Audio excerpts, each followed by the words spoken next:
Welcome to Hustle Meets Harmony, where we juggle business, family, and everything in between. I'm Raina. And I'm Taryn, two working moms chasing dreams, helping families, and keeping life in balance. Join us for real stories, honest insights, and plenty of laughs as we figure it all out together. This is Hustle Meets Harmony. Welcome to Hustle Meets Harmony. I am so excited today to introduce our guest, Leila Lamitola. She is a regional vice president in Life and Annuity Sales. She is a mom to a 7-year-old daughter, and she just brings a lot of heart to everything she does. So, Raina, wasn't there something in her prep sheet that stood out to you?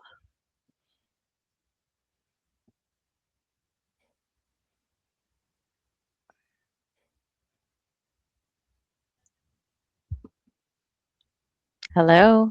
Raina, are you there? I'm back. Oh my God. Okay. Part of life technical difficulties. Got completely kicked out. All right, We'll just you're back. roll with it. You're back. All right. Life Okay. happens, right? Whatever. Yes. All right. So, Raina, what stood out to you on Leila's prep sheet that you wanted to talk Oh about? gosh. So I think what stood out to me is just your honesty, really, about losing yourself after becoming a mom and the grace it's taken to find your way back. And we know this topic resonates with so many people listening, and we're just really excited to talk to you about that today. I'm excited to be here. So we're going to loosen you up with a quick lightning round, okay? We do this with all of our guests. So coffee or tea? Coffee. Okay. All right. Early bird or night owl? More early bird than night owl, for sure. Ooh, all right. So you're aligned with Taryn, not me. Yes. You're a night owl, Raina? Absolutely. Yeah. That's why we have to have separate hotel rooms when we travel, because it does not work with a different. Although the last time we shared a room and I was like, Taryn, do not wake me up at 5 a.m. to go running. It's not going to happen. She's like, okay. Mountains or beach? Beach. Okay. Book or podcast? Book. Wow. Yeah, a lot of people are saying book. I'm a book person too. Same. Yeah. And then favorite way to unwind after a busy week? Reading with my I have 3 cats, so usually one of them will snuggle with me. I'm actually thought I was a dog person. I had dogs my entire life, and then our last dog passed away when my daughter was a baby, and we just never got another dog because it's crazy, right? And then Lily's 7 now. We wanted to get a pet, so we now went from 0 to 3 cats very quickly. And I found out that I'm a cat. Well, I guess I love all animals, but I just cannot believe how much I love the cats. I never expected that. Oh wow, that's fun! Yay! All right. I love it. So just before you got on the podcast with us, we were trying to figure out sweater colors. Like, should we do?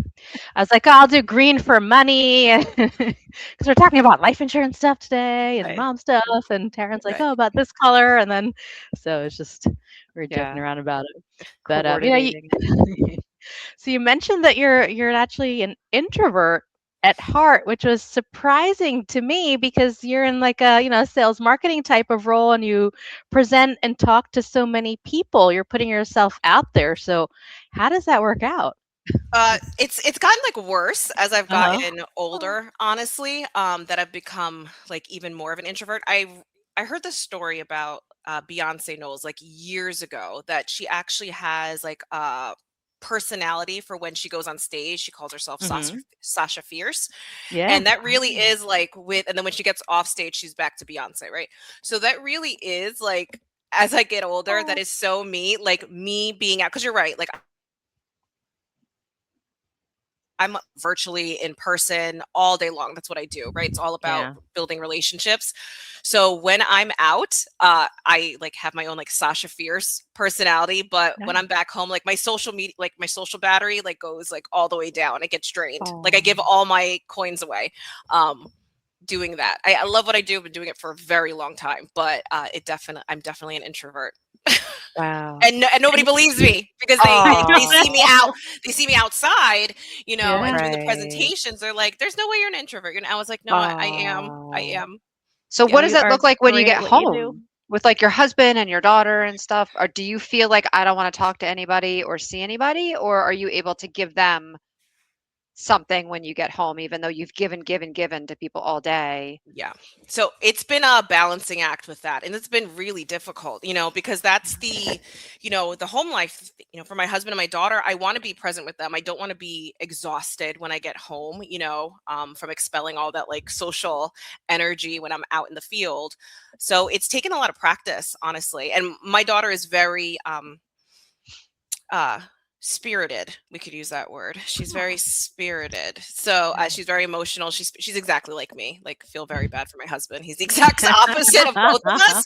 um Oh, so when she has those, and she's 7, so they're still like, their brains aren't fully formed, and they're still like learning how to be a person. So I try Mhm. to it's taken practice. I try to give grace, but it's not easy for sure, because when you come home and then, it's just like that's your third job that starts, Mhm. right? yeah. Like, it's Yeah. crazy. It is hard. Yeah. And I know that you mentioned that like when you had your daughter, you felt like you lost yourself. And can you take us back? I know it's probably difficult to talk about, but can you take us back to what that was like for you? Sure. Yeah. So I had a very difficult pregnancy. I got put on bed rest at 25 weeks. And I was living in Brooklyn at the time in a third floor walk up apartment. Oh my gosh. And once I got put on bed rest, my dad is a high risk OBGYN too. He actually knows, he trained my doctor, my OB. He was one of his Wow. students. So they had like a conversation. They're like, Leila can't go back to Brooklyn because what if something happens? My husband's at work. So I had to live back in my old room with my parents for the Oh, last 3 months of my Wow. pregnancy. Uh, wow. Wow. and that was difficult, right? Because you think you're going to do all of these things, and Oh, you can't. Because I literally, Mhm. like, I was on bed rest, strict bed rest. It was terrible. And then after, I had Lily, I was a big breastfeeding advocate. Fed is best, but I myself put pressure on myself to do a year of breastfeeding. That was difficult, because you literally live your life in hours at a time. Like, okay, it's like I have 2 hours to do this, because then you're gonna have to pump it on the road. Like, I used to pump in like server closets, because not every Mhm. office is equipped for like those kinds of privacy rooms, and you don't want to do it in the Yeah, bathroom because yeah. that's gross. So it was a lot of like that, and then COVID happened, and then we're locked up. So I just like didn't know who I was anymore, and it oh, was really, really difficult for me, um, to find joy in what I used to do before. So probably about 3 years, before I started feeling more like myself, and not just like you know, like a cow, like with Mhm. the yeah, Yeah. with the breastfeeding and the sure. pumping. Like, it's, Yeah, anybody who does it, it's so difficult.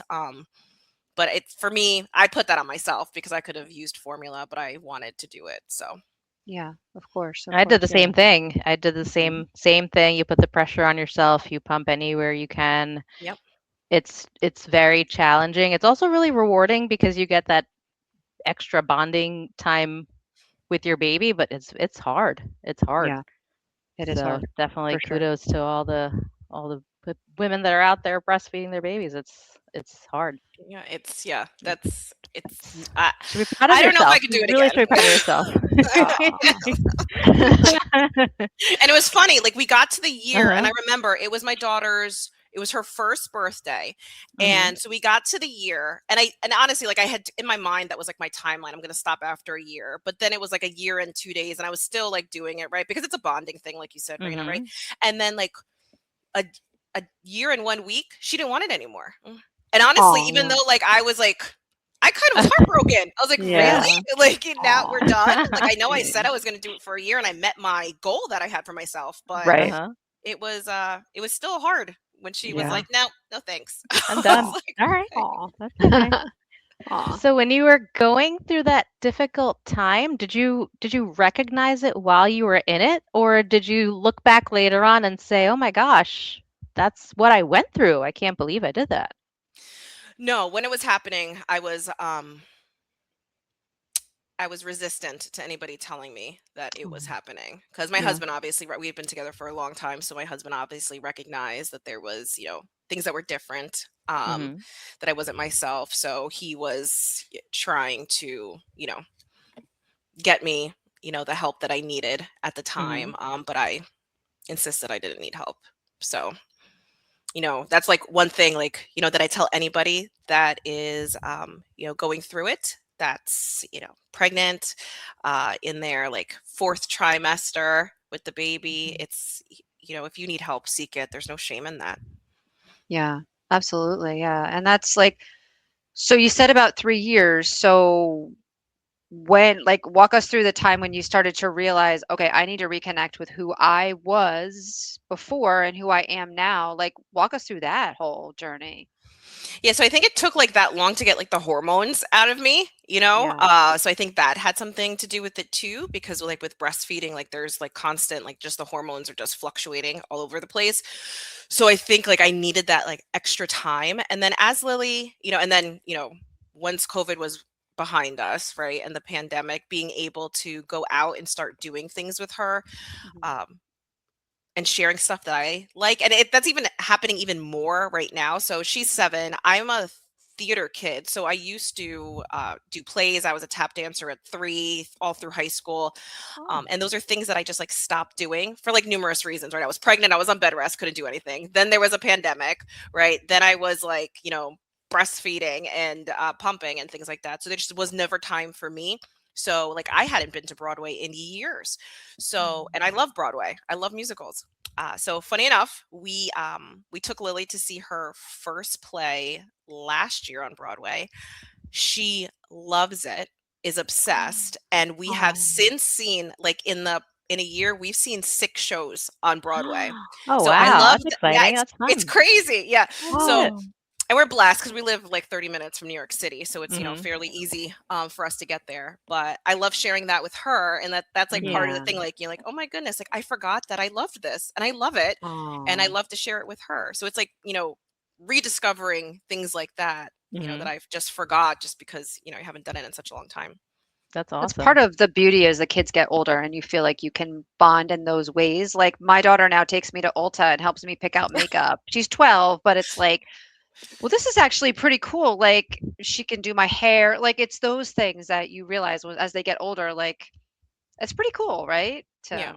So that's awesome. I love that you guys are on Broadway so often. I want to go to a Broadway show. I've never You been. should My come. kids, I feel they're both like in theater, musical theater. So I need the tips and the tricks, Leila. So you could get me into the city so we could Yes, we should go. go. We should have a girls' day together. We can all That would be Yes, go. fun. I yes. love Yes. it. We That each sounds have a great. daughter, so we should do that. Yeah. Yes. Awesome. So what was your favorite play? Or what was her favorite play? So actually, this is a play that I had myself no desire to go see. Okay. Uh-huh. But I was trying to, because we were like running out of plays that are child friendly, right? She's only 7. Mhm. So um we just took her to see Anne Juliet, Okay. the beginning of the month actually. Uh-huh. So, and I knew it was like a take on Romeo and Juliet, like what if she didn't, pass away and things like that. I didn't Mhm. realize that all of the songs were from like songs that I used to love. So it was like Backstreet Boys, Katy Perry, like so they incorporated all of these I songs love it. Uh-huh. into this Wow. musical, Uh-huh. and she is obsessed. So we went to the show like January 2nd, Hmm. and for the past month she has like a karaoke microphone. She just wants us Oh. to play the soundtrack so she could sing along to the songs. Oh. And now I'm looking into like musical theater camp for her, because I had no Yeah. idea, because she does dancing and she does Mhm. gymnastics. We do Girl Scouts and stuff like that, but I had no idea that she would take to this that Oh. much. So I'm looking into like performing arts camps for her. So Uh, I love cool. that. I yeah, so love that. Anne Mhm. That's Juliet was awesome. her favorite. Like it was Aw. like she's Very cool. beyond, and it was a great show. Like she wants to go see it again. So I'm trying to Aw. like, yeah, I would go see it. Let me know. Yes, I yes, we wanna should go go I'll see see it get it because to she the too. wants tag to along. go. Yeah, Yes. She wants to go again. It was I All like the really, right. really Backstreet Boys. fun. Yeah, Yeah. alright. Yeah. Alright. So Well, so what you've been through this now. So, if you want to maybe give advice to other people, what are the first small steps that you took toward just finding yourself again? Uh, Time helped. Okay. I would have listened to my, and I would never say this, and I hope he's, maybe we won't like play it for him to hear it. I should have listened to my husband. A whole like he's gonna like he's probably aw, like falling off someplace if he hears me. yeah. Um, Aw. So I think it's, not having shame and talking to somebody. So I just Uh-huh. thought that I don't need anybody. I could do it myself. Like Yeah. I'm a very capable person. I bought a house when I was 25. I've been living by myself. So I just never, I don't need any help. I could do it myself. That Mhm. was kind of like my attitude. So um, don't do that, I guess. Like try to take a step back. And if people Mhm. are recognizing something within you that maybe it's, be open to listening, I guess. And I Yeah. was not open to listening. And that's not easy, right? Because, especially after pregnancy, there's so many things that are happening, but that would probably be like some advice just to take a beat. My other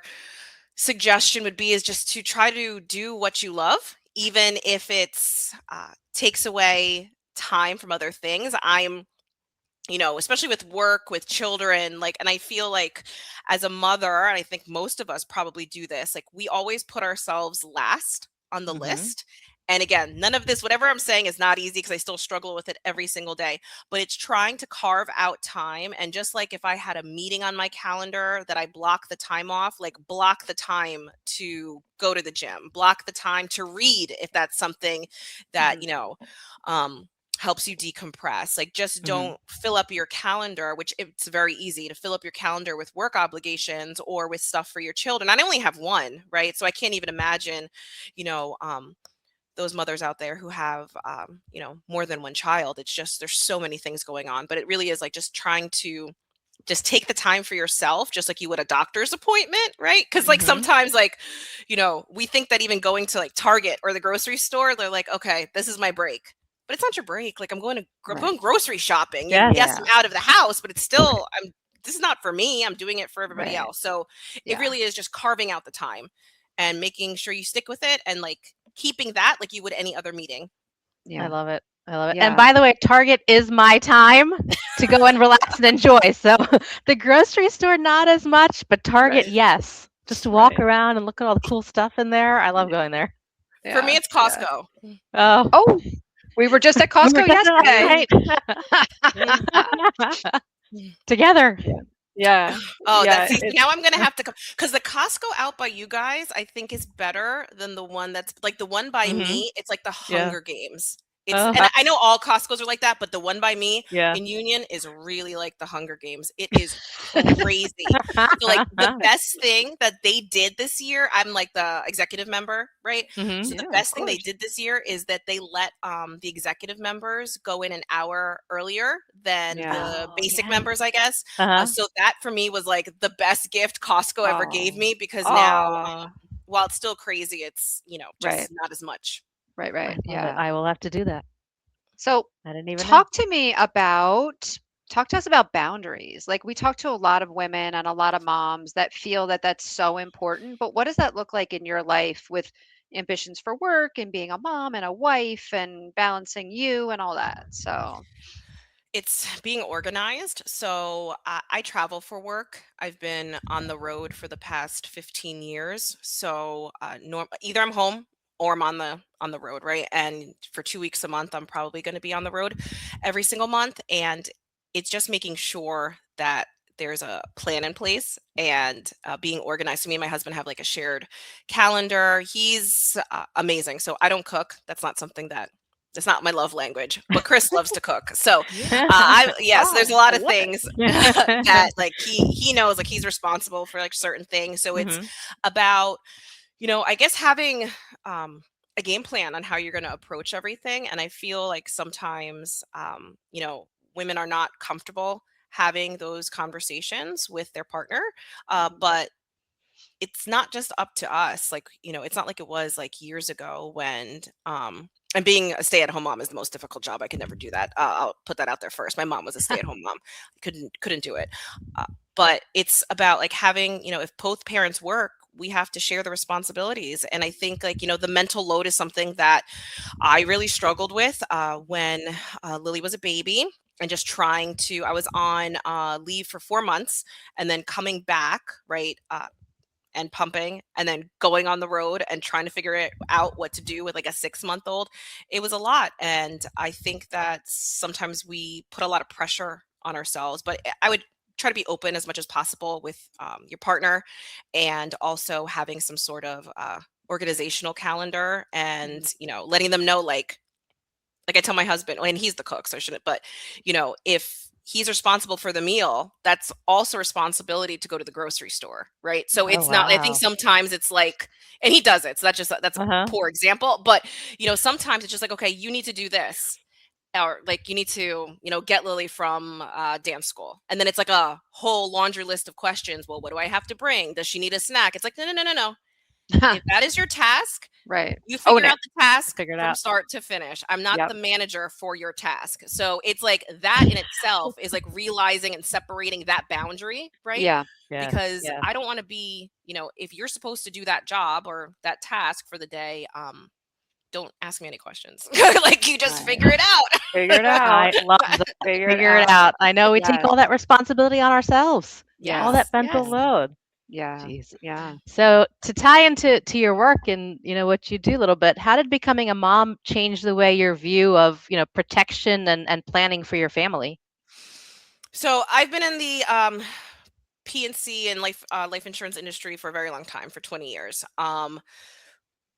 Being with having my daughter, and I've had life insurance for since I was 23, but having my daughter, really made me even more of an advocate for educating all families. Like if you have a child, like, and you do not have a life insurance policy, that's really, like, for me, that's shame on you, because you can get a policy very inexpensively. you know this is it is not inexpensive to live, and we need to make sure that, god forbid, something happens, and something happens every single day to Hmm. unfortunately to families, that if Yeah. something happened to me, both me and Chris work, you know um Lily needs to be okay. My husband needs to be okay.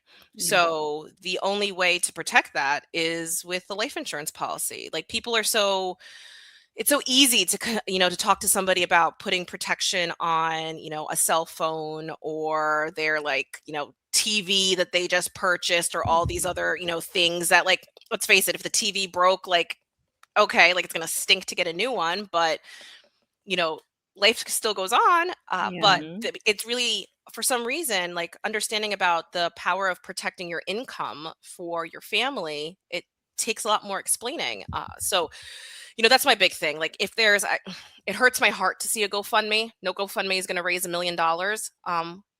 Unless it's like Hmm. probably like some sort of like celebrity GoFundMe, because Right. there's so many things that come into play than just the burial. And it's really just advocating for those children. And I try to approach everything from a point of education. And I just want to empower people to make the right decision. And I think Right. sometimes it's just because people just don't know. And they Hmm. think it's a scam. They think that, like, well, why would I buy this? You really have to paint the picture for them, because the cell phone, they can see, right? They're like, okay, I can Right. see this. This is mine. If I lose it, so okay, yes, I don't want to be out $1,000 if something happens to my phone. But life insurance is intangible, and it's not meant for them. It's meant for their families that they're leaving behind. So it does take a little bit more of painting the picture than it would for something Hmm. that they can touch and feel. Yeah. So why do you think young families either delay or overlook it? Why do you think everything else is so much more important, but the life insurance is like the last on the list? Why do you think that is? I think nobody wants to talk about death. That's not a fun topic, so Right. they don't No. want to think about that. And I think also, like, they don't know where to buy it from. They don't know what to buy. Yeah. So I think there's also that piece, that, if we asked anybody on the street what was the most important thing to them, I would probably say 99 out of 100 people are going to say their family, right? Hmm. So Sure. knowing that, fact, it should be a no-brainer for them to get the life Right. insurance. So I really think that they just don't understand how it works, and they don't Mm. know, like, who to buy it from, or who do they Right. trust to buy it from. So, Hmm. you know, it's all those things that I think, come into play. And then nobody Yeah. likes talking Yeah. about death. So, Right. Yeah, of It's much more course. fun to Makes spend the sense. money on like a Disney vacation than it is on like Yeah, of Yes. course. Of course. Yeah. Yeah. Or Yeah. coffee or nails or yeah. Yeah. bags. There's a lot of cool Yeah. stuff you can do. Yeah, for But sure. Yeah. Aw. so from your experience, what's the biggest misconception that parents or people in general have about life insurance? That it's too expensive. Okay. So I think people overestimate the amount of money that life insurance costs. Mhm. Um, I think that they also feel like it could be a very difficult process, which it Mhm. doesn't have to be. Um, Mhm. so but I think the price is probably the biggest detractor from why people like they're like, oh, I can't afford that. I can't afford $1 million. Well, I mean, like the mortality of um, people in the United States has gotten longer. So actually, like the price Right. of life insurance has gone down. So there's so Mm. many different companies that can provide great coverages, and it's not going to be that expensive. So that's like the first Mhm. objection that we normally hear. And then Mhm. sometimes it's like they don't realize that, oh, I bought a policy. Like for me, right? My first policy I bought when I was 23 years old. I have like 5 life insurance policies now because my life changed as things go on. But Mhm. I'm in the industry. I get that. But I think sometimes people think like, oh, I have a life insurance policy I'm taking care of. Right. Well, when's the last time somebody even looked at that? I mean, are you Mhm. the same person that you were 10 years ago? Like, I don't think anybody's going to say yes. So I think that's also another myth. Like, if they have one policy, they think they're set forever. And that's definitely not the case. Like, statistically speaking, if somebody buys a life insurance policy, they're going to buy it like 6 to 7 times during their lifetime because things Mhm. change. Right. So, Right. Yeah. And the coverage you have now could be different than what you need later on. correct. Situations change. There's different types of policies you can get.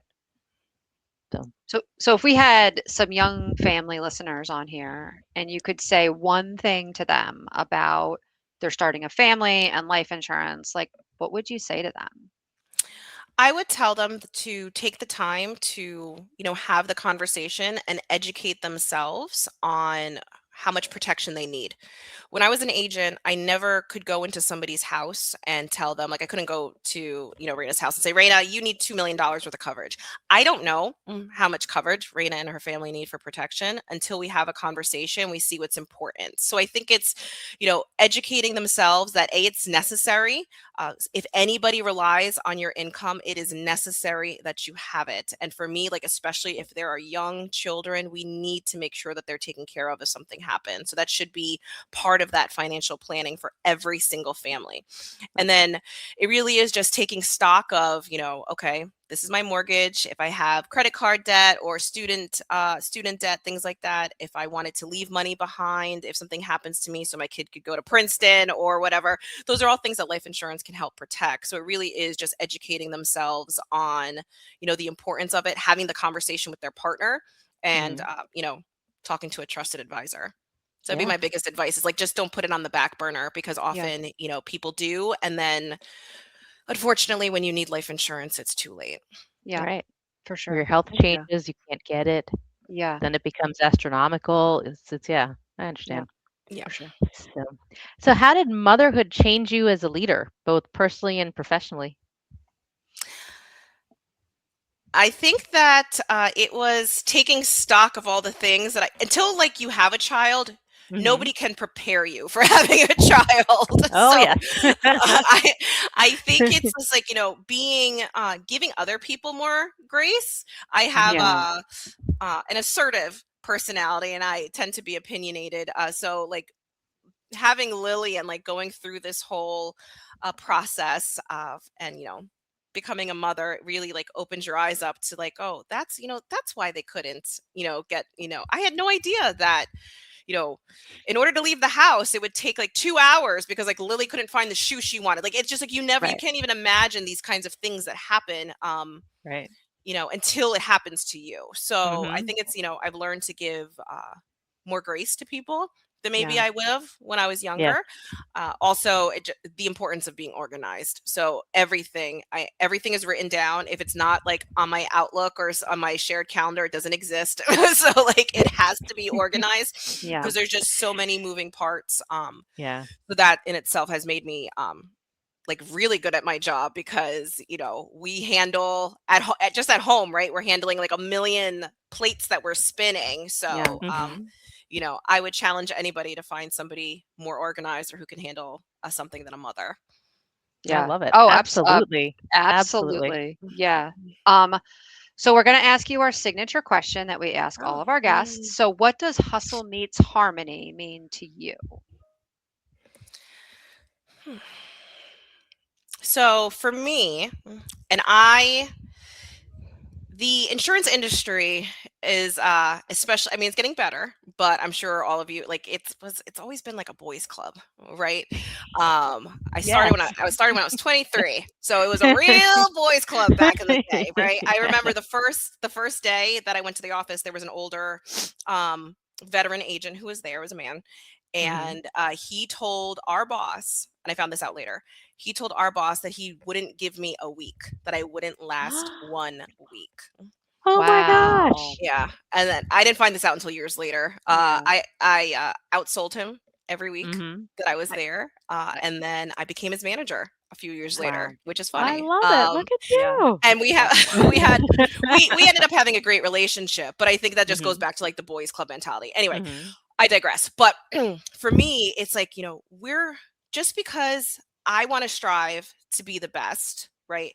That doesn't mean that I can't help other women and Mhm. amplify their voices and we can help each other. Cause I think,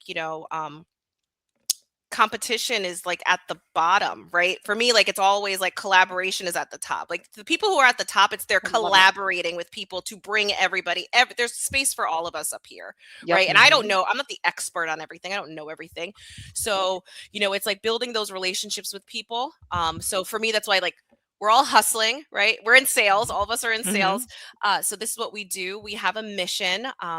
And we're good at it. That's why we've chosen to do it. But we do it with, thoughtfulness and we do it collaboratively and we do it together. So that for me, that's the heart piece of all of this. Like we're much stronger together. So like I don't want to be any place that I'm just like by myself. I want to, build things as a team. That's Yeah. Mhm. always going to be a stronger foundation. Yeah, we talk about it all Absolutely. the time, collaboration over competition, Yes. because Mhm. Mhm. there's room for everybody and it's a heck of a lot more fun to work together than to try to work against. So I love that you said Absolutely. that, Leila. I Yes. love it. You have my heart, Leila. Yes, Oh. yes. I love it. Exactly what we talk about all the time. Like people ask Taryn and I, aren't you guys competitors? Like, no, we love No. working together. Yeah, Yes. we have our own agencies, but it's so much more fun. We do things together. We do marketing together. We go to events together, and we help each other and we share ideas so everybody Mhm. can be successful. So 100%, Yep. We're agree on with board. you. Yep. We are, absolutely. Well, thank you so much for sharing with us today. So I know some points were pretty difficult, but thank you for just having, an open, honest conversation. So if our listeners want to connect with you, how can they find you? So you could find me on LinkedIn. So you could just search my Okay. name, Leila Mm-hmm. Lamitola. I'll pop up on LinkedIn. I also have Facebook as my name, Okay. Leila Lamitola, and then my Instagram handle is Ladida923. So it's LADEEDA 923. Love it. All right. Yes. All Well, right. And thank so you for for joining us. yeah, thank you. And for our listeners, like the episode, subscribe, and we'll have future episodes. So thank you so much, Leila. We had a great time today. Thank Thank you you for so having much. me. All Mm. right. Thanks for tuning in to Hustle Meets Harmony. We hope you found something real, relatable, and maybe even a little inspiring. Don't forget to follow the show and connect with us on social for more conversations. Until next time, keep chasing your dreams and finding your harmony.